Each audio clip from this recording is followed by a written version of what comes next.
as Jesus had come to Jerusalem for one of the festivals, and there in Jerusalem was a pool called the Pool of Bethesda, where the physically handicapped waited for the water in the pool to be troubled. I wanted to say they waited for a blessing to come down and bubble the water.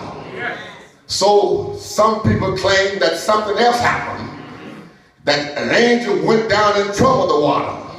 And because the angel troubled the water possessed a special healing virtue. And only the first person stepped in the water after the troubling of the water was healed. Now it does not matter about what infirmities you have in your life, be it physical, psychological, psychomatic, you must desire to be made whole. Too many of us are looking for something to lean on. Too many of us are looking for a crutch to carry us through. What are you waiting for? Are you waiting for the water to bubble? Are you looking for a lucky moment and someone to give you a push? Well, if you're looking for somebody to help you out, you might as well stop looking, because ain't nobody gonna help you out. Sometimes we got to help ourselves. It just does not matter.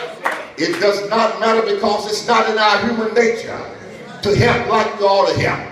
And we ought to say sometime, Lord, give me that love that runs from heart to heart and from breast to breast. But we don't have that kind of love.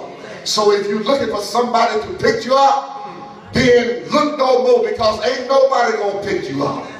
Wherever you go, to the ball game, if you go to Walmart and stand in the line, if you get on the plane to board it, you're gonna find somebody pushing their way. Yes, some are looking for a lucky number. Some are looking for a quick fix. Some are looking for a new fad. Some are looking into their horoscope, while others are looking into the crystal ball. The religious fanatics say, name it and claim it. Oh, but I'm so glad I'm not depending on some empty fortune. I am not depending on some pill to ease and drive away my problems. Unless you are depending on him who is able, on him who said that he was the same yesterday, he's the same today, and he's the same forevermore. Unless you are dependent on Jesus, I come to tell you that you can't make it.